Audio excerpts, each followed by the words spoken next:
Hello guys, welcome back to my channel. आज हम discuss करने वाले हैं 55 डेज की स्ट्रेटजी अगर आप यूपीएससी 2025 को टारगेट कर रहे हैं। आई नो बहुत ही कम दिन बच गए हैं, तो अगर अभी भी आपने पढ़ना स्टार्ट नहीं किया है तो आई वुड डेफिनेटली से कि ये बहुत डिफिकल्ट होने वाला है आपके लिए। तो without wasting time let's get started.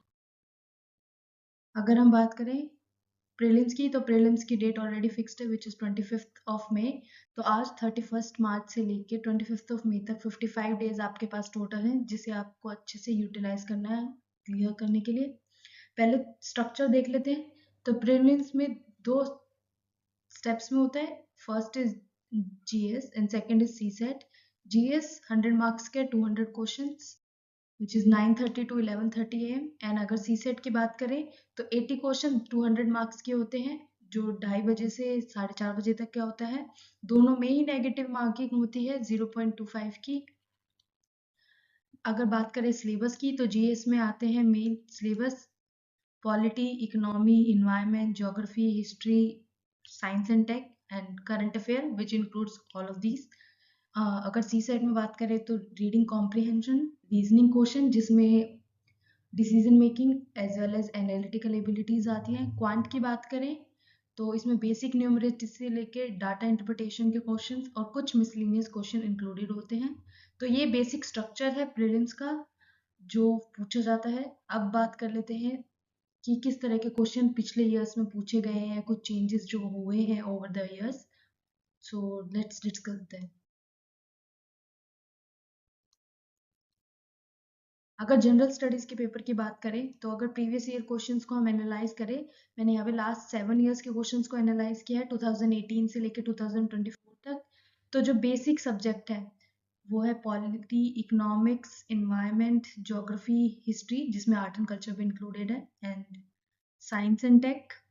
तो ओवर द ईयर्स अगर हम देखें तो पॉलिटी के क्वेश्चन ऑलमोस्ट 13, 14, 15 ये कुछ स्टेबल है कि इतने क्वेश्चन पूछे ही जाते हैं। ऐसे इकोनॉमिक्स की बात करें तो ओवर द ईयर्स इसमें भी 12-13 क्वेश्चंस ऑलमोस्ट पूछे जाते हैं।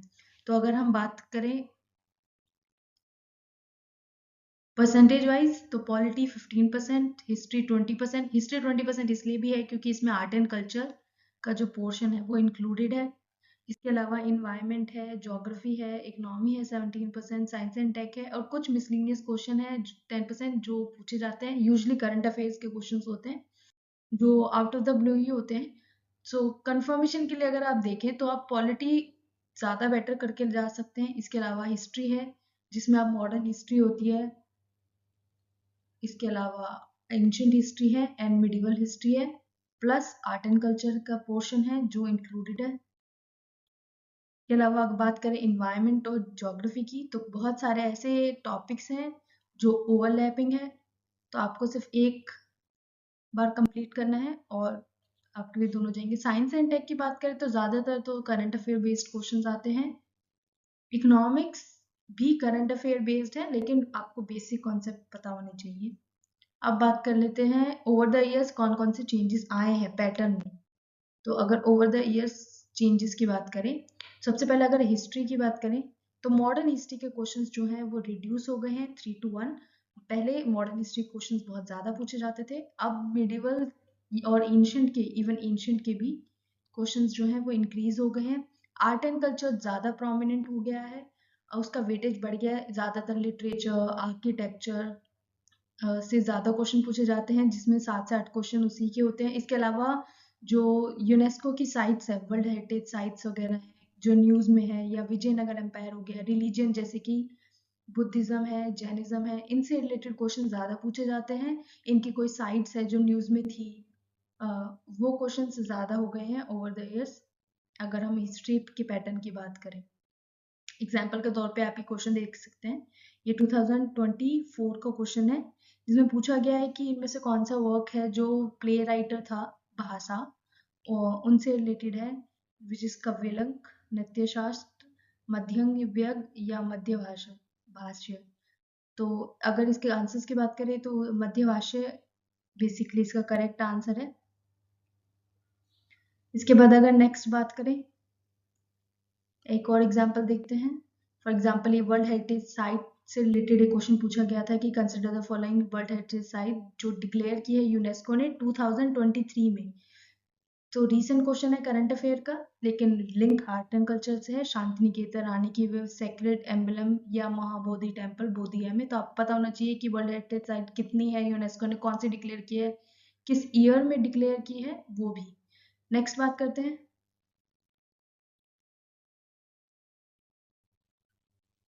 अगर इन्वायरमेंट के क्वेश्चन से रिलेटेड बात करें तो ज़्यादातर क्वेश्चन स्पीसीज पे बहुत इंक्रीज हो गए हैं। पहले स्पीसीज पे इतने क्वेश्चन नहीं पूछे जाते थे, लेकिन ओवर द ईयर्स अगर हम देखें तो स्पीसीज से रिलेटेड क्वेश्चन बहुत पूछे जा रहे हैं। जैसे फॉर एग्जांपल अगर हम 2024 के इस क्वेश्चन की बात करें तो बटरफ्लाई, फिश, फ्रॉग पूछा गया है कि इनमें से कौन सी पॉइजनस स्पीसीज कौन कौन सी है, बटरफ्लाई, फिश या फ्रॉग्स। तो अगर बात करें तो पॉइजनस स्पीसीज इन तीनों ही एनिमल्स की पाई जाती है।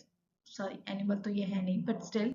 तो आपको बस टिक करना था कि ओनली वन, ओनली टू या ऑल थ्री। तो इसका आंसर था ऑल थ्री। ऐसे ही एक और क्वेश्चन देखते हैं। अगर बात करें Lions do not have particular breeding seasons unlike big cats, चीता। बिग कैट्स के ऊपर बहुत सारे बार क्वेश्चन पूछा गया है, सिर्फ 2024 में नहीं, 2022 में भी बिग कैट्स से रिलेटेड क्वेश्चन पूछा गया था। Of course male lions, male leopards do not proclaim their territory. तो इसका आंसर है A, 1 and 2 only. Why? Because leopards भी अपनी टेरिटरी प्रोक्लेम करते हैं वेजिटेशन पे रब करके अपनी नेक और फेस वगैरह। तो ऑफ कोर्स इसके लिए भी। अगर नेक्स्ट क्वेश्चन की बात करें तो which of the following unique relationship insect has evolve with it. मतलब इसमें क्वेश्चन पूछा गया है कि कौन से आपस में को रिलेटेड है, को इवॉल्व रिलेशनशिप इनमें से कौन सी स्पीसीज का होता है। फिग, महुआ, सैंडलवुड, सिल्क, कॉटन। तो अगर स्पीसीज की बात करें तो स्पीसीज सिर्फ एनिमल्स की स्पीसीज की बात नहीं हो रही है, यहाँ पे ट्रीज की स्पीसीज की भी बात हो रही है। तो इनमें से कौन सा था? इसका करेक्ट आंसर था फिग। उसके बाद अगर बात करें consider the following cashew, papaya, red sandals, इनमें से कौन सी ऐसी स्पीसीज है जो नेटिव टू इंडिया है। ये आपको जरूर पता होना चाहिए कि कौन सी इंडिया में पाई जाती है। तो रेड सैंडल्स इसका करेक्ट आंसर है। और कैशियो और पपाया की बात करें तो कैशियो साउथ अमेरिका या नॉर्थ ईस्ट जो ब्राजील है वहाँ पे ज़्यादा पाया जाता है, वहीं की नेटिव स्पीसीज है। और पपाया की बात करें तो पपाया मैक्सिको हो गया या अमेरिका हो गया, वहाँ की स्पीसीज है। रेड सैंडर इंडिया में की नेटिव है। इससे रिलेटेड अभी एक मूवी भी आई थी, तो अभी रिसेंटली पुष्पा मूवी आई होगी, अगर आपने उसे देखा होगा, तो उसमें रेड सैंडर्स की तस्करी से रिलेटेड ही पूरा कॉन्सेप्ट है, उसी पे बेस्ड क्वेश्चन पूछा गया है। तो इस तरह के क्वेश्चन आप देखा तो ये सारे क्वेश्चन 2024 में पूछे गए हैं। सिर्फ स्पीसीज से रिलेटेड ही आपको 4-5 क्वेश्चन पूछे गए हैं। तो मतलब स्पीसीज से रिलेटेड क्वेश्चन एनवायरनमेंट में बहुत इंक्रीज हो गए हैं। नेक्स्ट बात करें, अगर सिक्योरिटी रिलेटेड क्वेश्चन की बात करें तो वो भी अब इंक्रीज होते जा रहे हैं। ये सारे यूजुअली तो करंट अफेयर बेस्ड ही होते हैं, बट स्टिल जैसे डिफेंस हो गया, मिलिट्री हो गया। जैसे ये क्वेश्चन है, सीडीएस पे क्वेश्चन पूछा गया था कि जो सीडीएस होता है as a head of department of military affairs, उसके काम क्या क्या होते हैं, ड्यूटीज, फंक्शंस क्या क्या होते हैं, कि वो परमानेंट चेयरमैन होता है, वो मिलिट्री कमांड एक्सरसाइज करता है कि नहीं। तो अगर इस क्वेश्चन को देखें तो इसका करेक्ट आंसर है 1 and 3 which is D portion. Because जो सेकंड है कि exercise military command over 3 services, तीनों सर्विसेज पे जो मिलिट्री कमांड होता है वो सीडीएस का नहीं होता, वो प्रेसिडेंट का होता है। तो इस तरह के क्वेश्चन और पूछे गए। अगर एक और क्वेश्चन अगर हम देखें कि कौन कौन से ऐसे ऑपरेशन है जो ऑपरेशन, ये करंट अफेयर रिलेटेड है कि कौन से ऑपरेशन है जो अभी आर्मी ने किए हैं। आर्मी बहुत सारे ऑपरेशंस कंडक्ट करती है सेफ्टी के लिए, या ये कह लो कि बेसिक नीड्स वगैरह को एड्रेस करने के लिए। ऑपरेशन संकल्प, मैत्री, सद्भावना, ऑपरेशन मदद। तो इसका करेक्ट ऑप्शन है ऑपरेशन सद्भावना। ये नॉर्थ ईस्टर्न रीजन जो हो गया, या जम्मू कश्मीर में जो हो गया, इन दोनों रीजन्स में मिलिट्री ने कंडक्ट किए थे ताकि लोगों की मदद की जा सके वहाँ पे जितने ज़्यादा हो सके। इसके अलावा एक क्वेश्चन है होम गार्ड से रिलेटेड, ये 2023 का क्वेश्चन है। और ये दोनों जो है ये 2024 का क्वेश्चन है जो होम गार्ड्स पे पूछे गए थे। ये करंट अफेयर्स में बहुत बार मेंशन हो रहे थे, इसलिए इससे रिलेटेड क्वेश्चन पूछे गए। तो सिक्योरिटी से रिलेटेड क्वेश्चन ज्यादातर तो करंट अफेयर बेस्ड होते हैं। नेक्स्ट बात करें कि लेआउट और पैटर्न में भी क्या कोई चेंज आया है, तो यस, लेआउट और पैटर्न में भी चेंज आया है। जैसे इस तरह के क्वेश्चंस हो गए जो स्टेटमेंट बेस्ड है, कि दो स्टेटमेंट्स हमें दी जाती हैं, फर्स्ट एंड सेकंड, और उसके बाद पूछा जाता है कि इनमें से कौन सा करेक्ट है, कौन सा इनकरेक्ट है, और अगर दोनों ही करेक्ट है तो कौन सा दूसरे को एक्सप्लेन करता है। इस तरह के क्वेश्चन ज़्यादा पूछे गए हैं। तो इस तरह के यूजुअली तो थोड़ा सा डिफिकल्टी लेवल बढ़ा देते हैं, बट स्टिल पैटर्न में ये चेंज है। इसके अलावा अगर बात करें तो इस तरह के क्वेश्चन जिसमें मैच द फॉलोइंग हो गए, या फिर सिर्फ इस तरह से पूछा जाए कि कितने पेयर में से करेक्ट है, only one pair, only two pair, या ऑल थ्री, या नन ऑफ दीज। क्योंकि पहले जो थे वो ज्यादातर क्वेश्चन इस तरह से आते थे कि आपसे पूछा जाता था कि 1 and 2 करेक्ट है कि नहीं, 2 and 3 करेक्ट है कि नहीं, या 1 2 3। इस तरह के क्वेश्चन ज्यादा पूछे जाते थे, लेकिन अब पूछा जाता है कि इनमें से कितने पेयर्स करेक्ट है। तो इस तरह के क्वेश्चन की जो अमाउंट है वो बढ़ती जा रही है। नेक्स्ट अगर बात करें कि जनरल स्टडीज की स्ट्रेटेजी हम कौन सी अपना सकते हैं, अगर हम इस साल का यूपीएससी 2025 को टारगेट कर रहे हैं तो हम कौन सी स्ट्रेटेजी अपना सकते हैं। तो अगर बात करें तो दो स्ट्रेटेजीज हमारे पास अवेलेबल है। एक है कोर स्ट्रेटेजी और एक को कहते हैं mess subject strategy. Core subjects हो गए ऐसे सब्जेक्ट्स जो हर साल पूछे ही जाते हैं और जो इम्पोर्टेंट है, जिसके बिना काम नहीं चल सकता, जैसे पॉलिटी हो गया, इकोनॉमी हो गया, ज्योग्राफी हो गया, मॉडर्न हिस्ट्री हो गया। थोड़े बहुत क्वेश्चन अगर इसमें चाहो तो आप एमएक के भी इंक्लूड कर सकते हो, एमएक as a ancient, medieval and art and culture. इसके अलावा जो मेस सब्जेक्ट हो गए, मेस सब्जेक्ट हो गए एम फॉर मैपिंग, कि मैपिंग रिलेटेड क्वेश्चन आ गया कि कौन सी प्लेसेस इन न्यूज कौन से हैं, वो कैसे रिलेटेड है। ए फॉर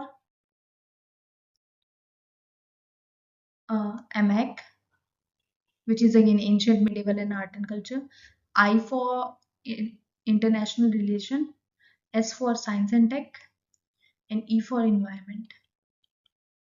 So आप कोई भी स्ट्रेटेजी फॉलो कर सकते हैं कि आप पहले चाहें तो मेन सब्जेक्ट्स को पहले ज़्यादा इंपॉर्टेंटली कवर कर ले, या कोर सब्जेक्ट को इंपॉर्टेंट कवर कर ले। क्योंकि अगर हम ओवरऑल परसेंटेज देखें तो 50% क्वेश्चन पूछे जाते हैं ये कोर सब्जेक्ट से, 40 के अराउंड पूछे जाते हैं इन मेन सब्जेक्ट से, और 10% तो आप मिसलिनियस लेके चल सकते हैं।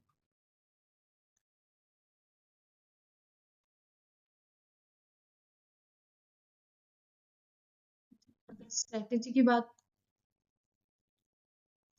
बात करें तो कोर सब्जेक्ट की अगर हम बात करें, polity, geography, economy and modern history.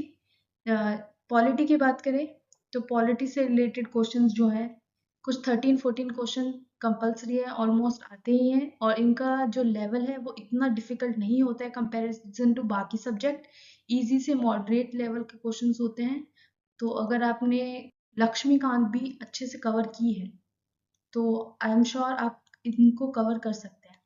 अगर ज्योग्राफी की बात करें तो ज्योग्राफी में भी 10 से 12 क्वेश्चन ऑलमोस्ट पूछे जाते हैं।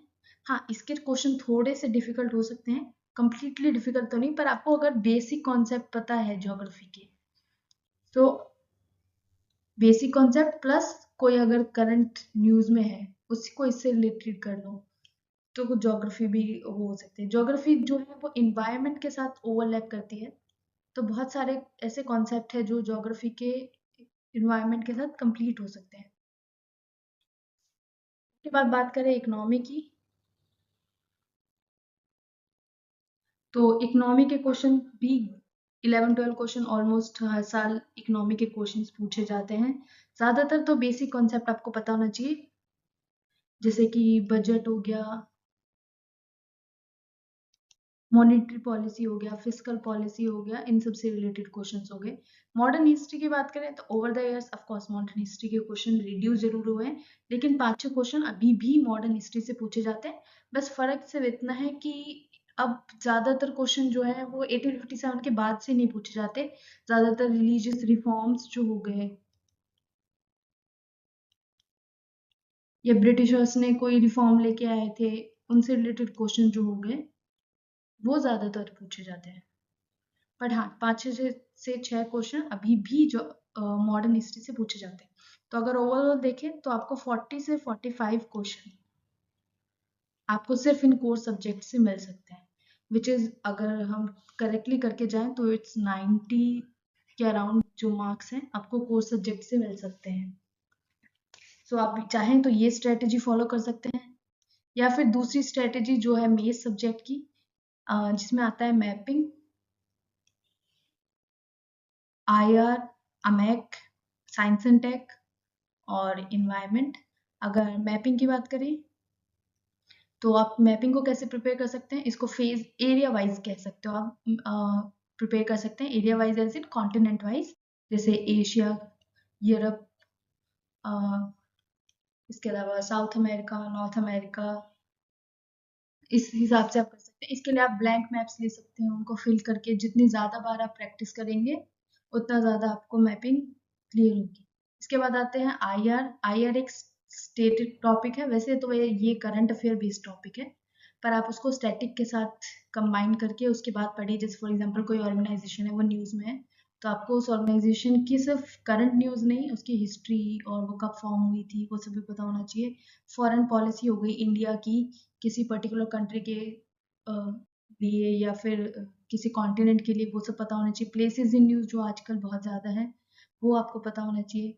अमेक के लिए आप चाहें तो प्रीवियस ईयर बेस्ड जो थीम्स हैं उनसे रिलेटेड क्वेश्चन ज़्यादा प्रिपेयर करें तो बेटर रहेगा।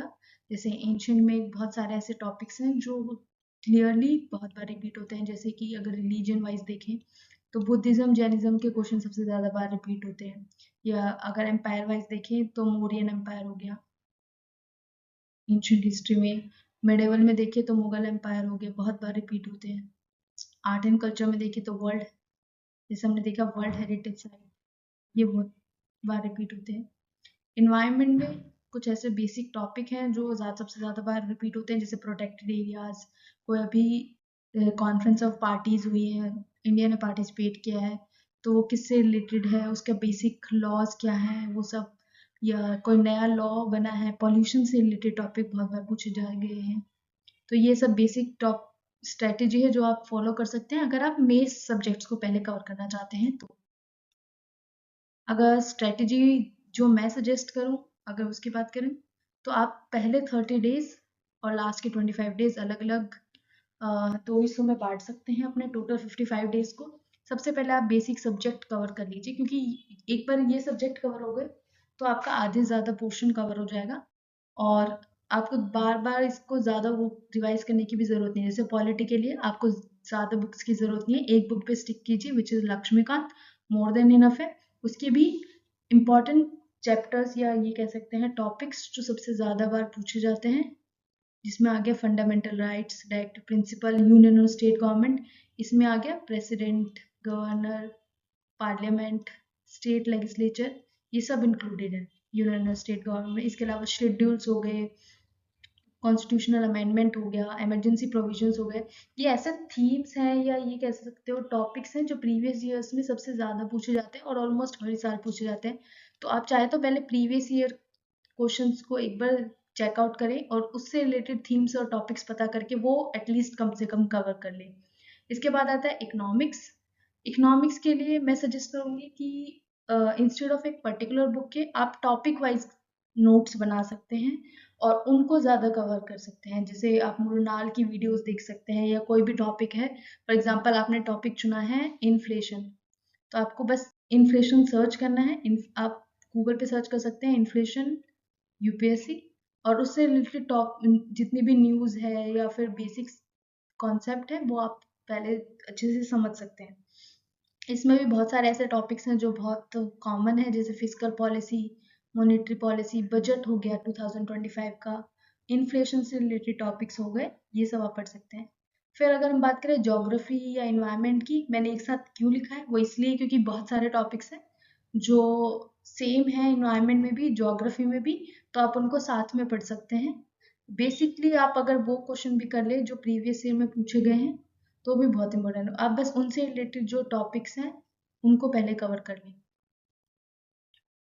आप इन का बेसिक कॉन्सेप्ट में या बेसिक सब्जेक्ट्स में क्या कर सकते हैं कि सबके लिए कम से कम 5-5 या 6-6 दिन लगा सकते हैं।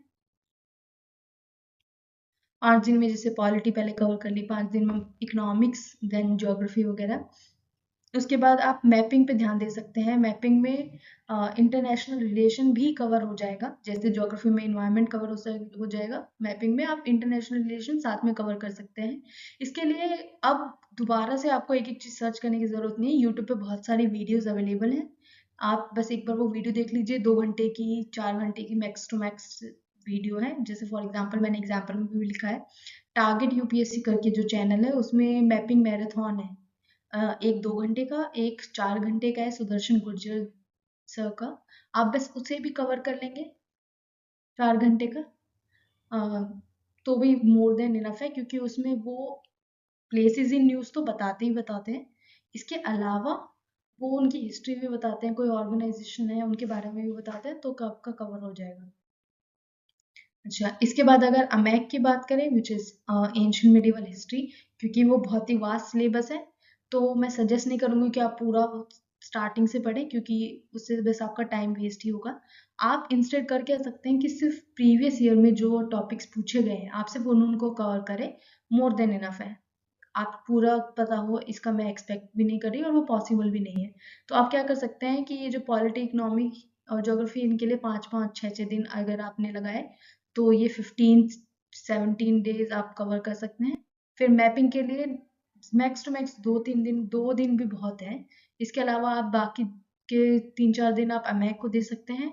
अब इन सब के साथ-साथ आपको करना क्या है कि आप कोई टॉपिक पढ़ेंगे, तो उसके साथ-साथ आप सेक्शनल टेक्स्ट दीजिए, आप प्रीवियस ईयर क्वेश्चन अटेम्प्ट कीजिए। अभी आपको ज़्यादा नहीं भी आता होगा, तो आपको एटलीस्ट आइडिया हो जाएगा कि डिफ़िकल्टी लेवल कितना होगा। इसके अलावा प्रैक्टिस कीजिए कि आप उसी टाइम पीरियड पे बैठे, जब एक्चुअल टेस्ट होता है, which is 9:30 to 11:30 for the GS, और 2:30 to 4:30 for the CSAT, ताकि आपकी जो बॉडी है उन्हें भी, उसे भी आदत हो जाए उतने प्रेशर की और उतनी देर बैठने की। इसके अलावा सी सेट की अगर हम बात करें, तो सी सेट के लिए सबके लिए स्ट्रेटजी अलग अलग हो सकती है।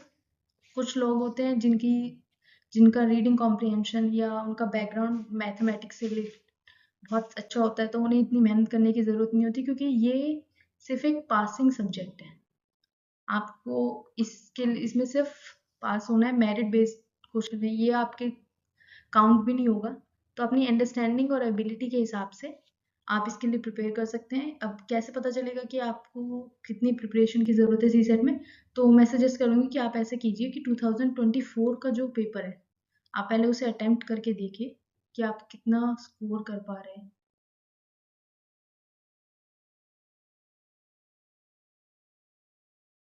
नेक्स्ट बात करते हैं लास्ट 25 डेज की। हमने फर्स्ट 30 डेज की स्ट्रेटेजी तो कवर कर ली है। फर्स्ट 30 डेज में भी आप एक टॉपिक पढ़िए, टॉपिक से रिलेटेड जो भी सेक्शनल टेक्स्ट में या प्रीवियस ईयर में क्वेश्चन पूछे गए हैं, आप उनको अटेम्प्ट करके देखिए, ताकि आपको पता चले कि किस तरह से क्वेश्चन पूछे गए, और अगर है, फिर उसके बाद अगर आप कोई मिस्टेक्स करते हैं, तो उनके नोट्स बनाइए, ताकि आप बाद में उन्हें रिवाइज कर सकें, अगेन रिवाइज कीजिए। कोई और स्ट्रेटेजी लास्ट 25 में आपको और कुछ नहीं करना है। लास्ट 25 डेज में आपको प्रीवियस ईयर क्वेश्चन करने हैं, प्लस जो भी ओपन मॉक्स हो रहे हैं। बहुत सारे इंस्टीट्यूशंस ऐसे हैं जो ओपन मॉक्स डिक्लेयर कर चुके हैं, जिसमें कोई भी फ्री में अटेम्प्ट कर सकता है। आप उनको अटेम्प्ट कीजिए, उनसे अपने मिस्टेक से रिलेटेड या जो क्वेश्चंस आपको नहीं आते, उनके नोट्स बनाइए, उनसे रिलेटेड जो टॉपिक्स हैं उनको रिवाइज कीजिए। जितनी ज़्यादा बार आप रिवाइज कर पाएंगे उतना बेटर है। कम से कम इन्हें 2 से 3 बार तो रिवाइज कीजिए ही। बस इसे कंटिन्यू करते रहिए, प्रीवियस ईयर क्वेश्चन अटेम्प्ट कीजिए, मिस्टेक नोट्स बनाइए, उन्हें रिवाइज कीजिए। इसके अलावा और कुछ करने की ज़रूरत नहीं है लास्ट 25 डेज में आपके लिए। Thank you so much for watching this video. अगर आपको कोई भी सवाल हो या आप कुछ भी जानना चाहते हैं, तो आप कमेंट कर सकते हैं। अगर आपको ये वीडियो अच्छी लगे तो please like, share and subscribe. Thank you.